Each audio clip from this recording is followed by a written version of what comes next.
খাওয়ার আগে একটু চাট মশলা দিয়ে খেয়ে দেখবেন, খুব সুস্বাদু লাগবে। যেমন মচমচে তেমন টেস্টি। তো আজকে হচ্ছে লোটে মাছের প্রিপারেশন মা বানাচ্ছে। আজকে লোটে মাছ। মা কি বানাচ্ছ? আর লোটে মাছের চপ হবে, তাই মশলা মাখাবো। আচ্ছা, দেখা যাক কি কি মশলা মাখানো হচ্ছে। এই আদা রসুনের পেস্ট দিচ্ছি, এই আদার পেস্ট, আর একটু লবণ দিচ্ছি, একটু হলুদ, এই সব দিয়ে মাখিয়ে ম্যাগনেট করে রাখা হচ্ছে।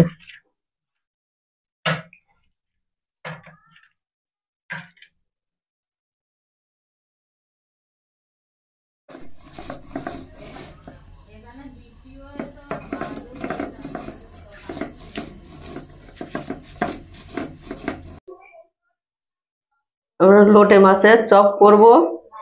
এবার একটু কাঁচা লঙ্কার পেস্ট মাখিয়ে নেব।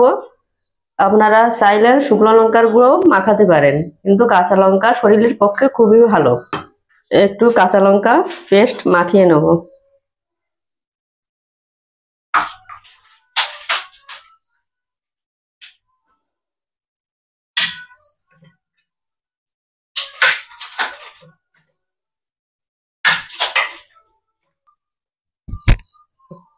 এই লঙ্কাটা ভালোভাবে মাখিয়ে নেওয়া হলো।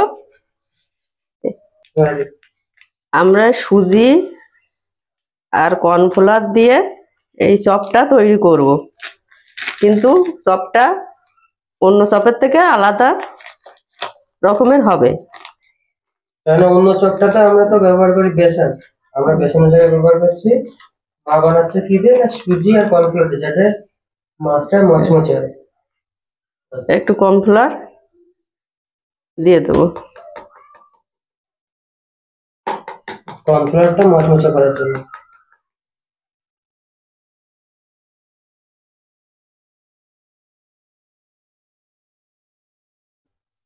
আমরা কর্নফ্লাওয়ার আর সুজি দিয়ে মিক্সড করে নেব।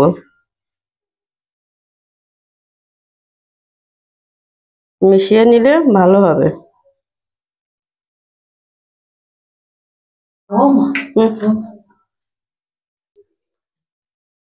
এবার আমরা একে একে কর্নফ্লাওয়ার আর সুজির সাথে কোটিং করে নেব।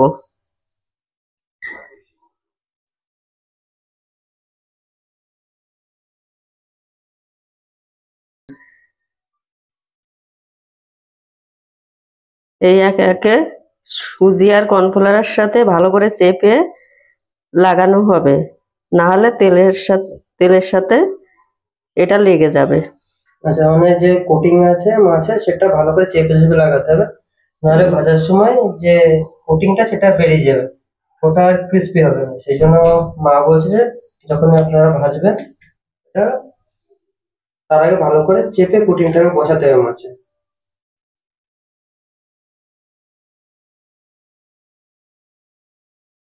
আমি তো খুবই এক্সাইটেড এটা খাওয়ার জন্য। বন্ধুরা, ভিডিওটা যদি আপনার ভালো লেগে থাকে তাহলে পুরো ভিডিওটা দেখবেন, স্কিপ করবেন না। আর প্লিজ একটা সাবস্ক্রাইব করে দেবেন আমার চ্যানেলকে, আর এরকম নতুন নতুন ঘরোয়া রেসিপি দেখার জন্য, ভিলেজ কুকিং যে প্রসেস সেটাকে দেখার জন্য।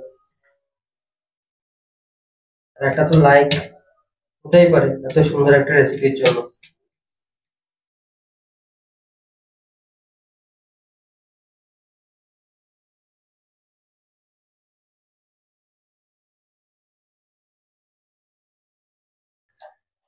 এবার আমরা গ্যাসটা জ্বালাবো, জ্বালিয়ে ভালো করে কড়াটা গরম হয়ে গেলে তেলটা বসিয়ে দেবো। কড়াইটা গরম হয়ে গেছে, এবার সাদা তেল বসিয়ে দেবো।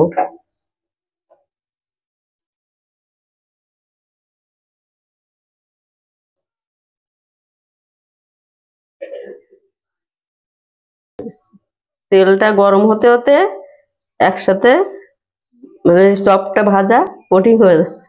তেলটা গরম হয়ে গেছে, এবার মাঝারি হিটে আমরা এই চপগুলো ভেজে নেব।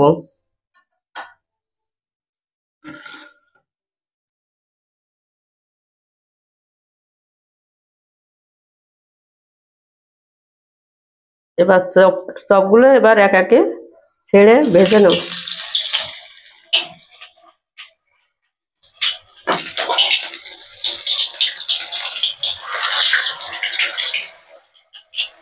এই অল্প অল্প করে দিয়ে ভেজে নেব, আর বেশি দিলে একটার সাথে একটা লেগে যাবে।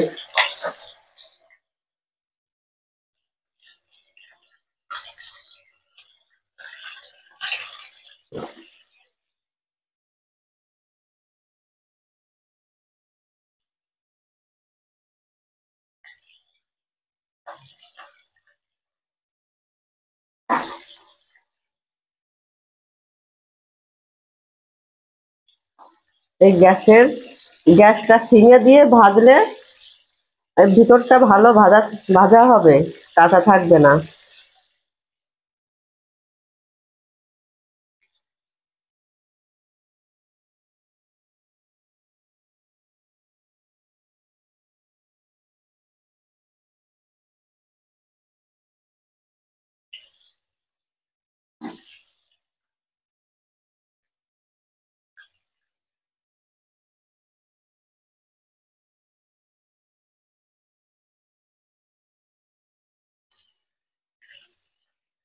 এই মাছটা ভাজার সময় বেশি নাড়াচাড়া করা যাবে না, তাহলে কুকিং গ্যাস খুলে যাবে।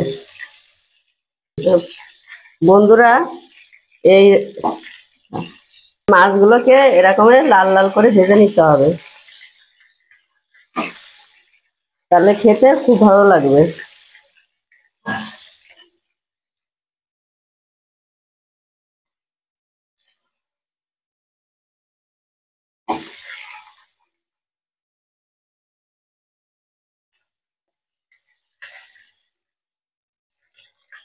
তো বন্ধুরা, এই মায়ের এই রেসিপিটা যদি আপনাদের ভালো লাগে থাকে, প্লিজ একটা লাইক করুন, ঠিক করে দেবেন, আর ভিডিওটাকে লাইক করুন, শেয়ার করুন অন্যদের সাথে, আর চ্যানেলটাকে সাবস্ক্রাইব করে দেবেন।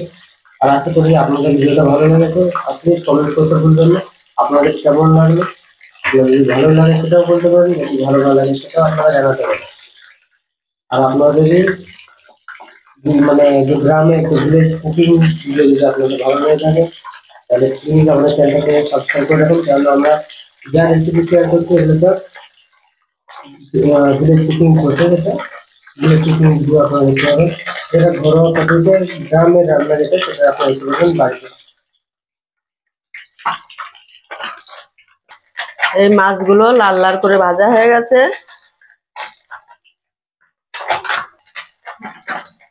এবার এই তেল থেকে এবার তুলে নেব।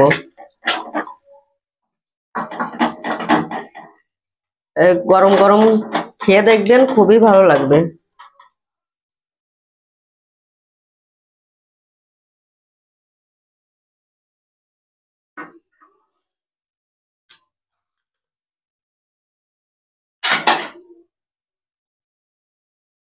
তো আমরা একবার এটা ভেজে নিয়েছি, মা দেখুন সুন্দর কর করে আপনাদের একটু ক্রিস্পি কর করে খেতে এটা। এইগুলো আপনারাও ফলো করুন এই রেসিপিটাকে, আর বাড়িতে বানিয়ে নিন। এইবার বাকি মাছগুলো মা ভেজে নিচ্ছে একে একে। আমার বলতে হবে, এক এক করে বাকি মাছগুলো ভেজে নিচ্ছে।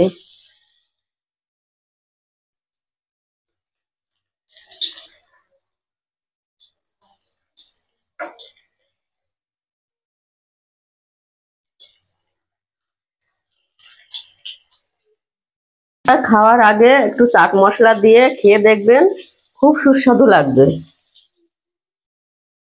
বাবু, তুই একটু খেয়ে দেখ কেমন হয়েছে।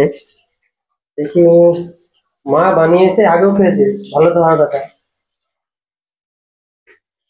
হুম, যেমন মাছ বানাচ্ছে তেমন টেস্টি। তো বন্ধুরা, আমাদের এই ভিডিওটা যদি আপনাদের ভালো লেগে থাকে, আর আমার মায়ের এই পছন্দের রান্নাটা যদি আপনাদের ভালো লেগে থাকে, তাহলে একটা সাবস্ক্রাইব করে দেবেন চ্যানেলকে, লাইক করে দিন, আর বাকিদের সাথে শেয়ার করে দিন আমাদের ভিডিওটা।